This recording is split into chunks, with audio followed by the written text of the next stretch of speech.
Hello, Chef David Rose, and we are here at the Georgia Power Customer Resource Center, and today we are making a stout braised lamb shank with a cauliflower puree.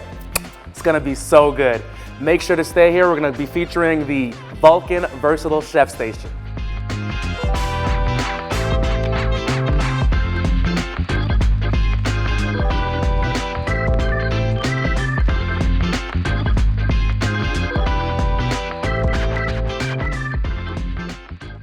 All right, once you take these beauties when they're nice and caramelized off of the griddle, you want to take them off, and you want to keep all that delicious lamb fat, those little burnt bits, and we're going to throw our mirepoix right into the Versatile Chef Station. So mirepoix, 1 part carrots,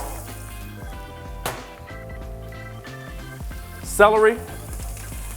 I like to keep the celery stems and leaves. I find that the leaves get a nice kind of herbaceousness, a nice kind of layer of flavor. So feel free, try it out. It makes loads of difference in the flavor of the food. Pro tip, write it down. And last but not least, we have some Vidalia onions to add in there. All right, so again, your mirepoix is your onion, your carrots, your celery. And you want to get that nice and sauteed in all of that lamb fat, because waste not, want not. It's gonna add a really nice depth of flavor. If you find that you need some more fat, feel free to add a little more olive oil in there as well. And what we're looking for at this point right now is to get a nice browning on all of the vegetables. Where the onions begin to caramelize, become translucent, the celery begins to become pork tender, the carrots start getting that nice brown color, and color means flavor. Whenever you're cooking, you don't want bland food, make sure you get that nice caramelization on all of your veggies.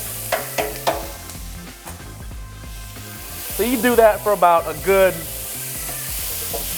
4 to 6 minutes. And you can tell when it's about there is when it's nice and translucent, the vegetables begin to kind of get tender.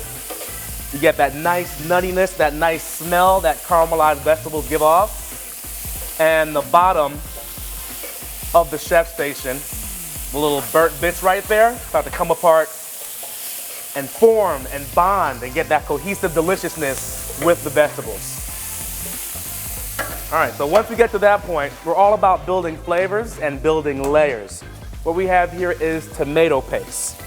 The tomato paste adds a nice depth of tomato flavor, nice little sweetness that you get from the tomato, and it's gonna also impart color in the finished product. So a little bit of tomato paste goes a long way. And then you want to incorporate all that tomato paste into those caramelized vegetables and get all of those flavors starting to marry. Now you know you're on the right road to success when the vegetables start smelling delicious. It's a good sign. Alrighty. Who knows sauteing vegetables could be so exciting? Well, now you know.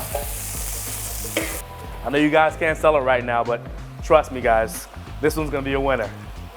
And the only way to find the recipe is by staying tuned.